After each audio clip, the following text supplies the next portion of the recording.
கருப்பசாமி முதல்ல ஒரு சாமி இல்லைன்னு சொன்னா உங்களால நம்ப முடியுதா? ஒரு காலத்துல மக்களை காப்பாத்த உயிரையே கொடுத்த ஒரு மனிதன். அதனாலதான் இன்னைக்கு ஆயிரக்கணக்கான மக்கள் காவல் தெய்வமா வழிபட்டுட்டு வந்துட்டு இருக்காங்க.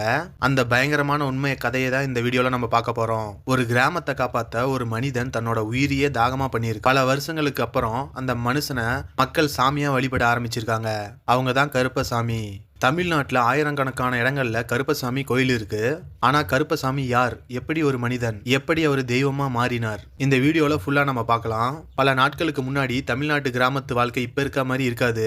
அப்போ போலீஸ் கிடையாது, சிசிடிவி கிடையாது, சட்ட பாதுகாப்பு ரொம்ப குறைவு. ஒரு கிராமத்தையே காப்பாத்துறது அந்த ஊர்ல இருக்க வீரங்களோட பொறுப்பு. அந்த மாதிரி காலத்துல ஒரு தைரியமான ஒரு ஆள் ஒருத்தர் வாழ்ந்துட்டு வந்தாராம். அவர் யாருக்குமே பயப்பட மாட்டாராம். பொய் சொல்றவங்களையும் தவறு பண்றவங்களையும் அதிகாரத்துல இருந்துகிட்டு தப்பு பண்றவங்களையும் இவரு தனியா நின்று நேரா எதிர்த்தாராம். அவருக்கு எப்பயுமே ஒரு விஷயம் மட்டும்தான் முக்கியமா இருக்குமா, அதுதான் நீதி.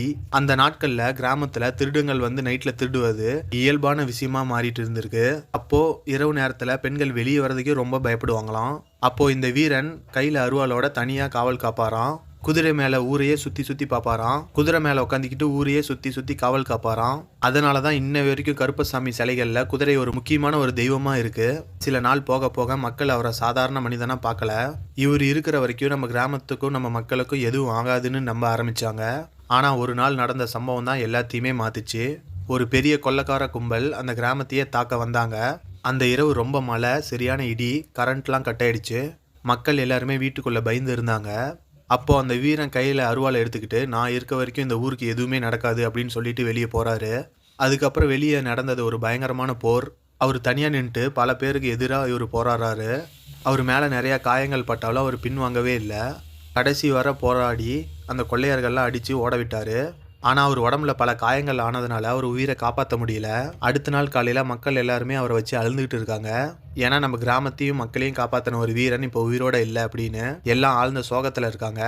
அவர் ஒரு வீரனா அடக்கம் பண்ணினாங்க. ஆனால் அதுக்கப்புறமேட்டு நடந்த ஒரு விஷயம்தான் பயங்கர அதிர்ச்சியாக இருக்கு. சில நாட்களுக்கு அப்புறம் இரவு நேரத்தில் குதிரைகள் ஓடுற சத்தம் கேட்க ஆரம்பிச்சதான். யாரோ கருப்பு உடை போட்டு நம்ம கிராமத்தை காவல் காக்குறாங்க அப்படின்னு மக்கள் உணர ஆரம்பிச்சாங்க. அப்போ இரவு நேரத்தில் திருட வர திருடர்கள் எதையோ பார்த்து பயந்து ஓடுற மாதிரி சொல்லப்படுறாங்க. இதுக்கப்புறம் தான் இறந்தவர் ஒரு சாதாரண காவல்காரர் இல்லை, அவர் ஒரு காவல் தெய்வம் அப்படின்னு மக்கள் நம்ப ஆரம்பிச்சிருக்காங்க. அவருக்காக ஒரு சிறிய இடத்துல விளக்கு ஏற்றி வழிபட ஆரம்பிச்சுட்டு வந்தாங்க. அந்த இடம் தான் இப்போ இருக்க சின்ன சின்ன கோயிலாக மாறுச்சு. கருப்பசாமிக்கு ஏன் அருவாள் இருக்குன்னா அது வெறும் அவரோட ஆயுதம் மட்டும் கிடையாது, தவறு செஞ்சவங்களுக்கு தண்டனை கொடுக்கறதுக்காக தான் அது வச்சிருக்காரு. அதனால தான் இன்னைக்கும் கிராமங்களில் கருப்பசாமி முன்னாடி போய் சத்தியம் செய்ய மக்கள் ரொம்பவே பயப்படுவாங்க. இன்னமும் தமிழ்நாட்டில் குலதெய்வமாக கருப்பசாமியை கும்பிட்றவங்க ரொம்ப அதிகமாக இருக்காங்க.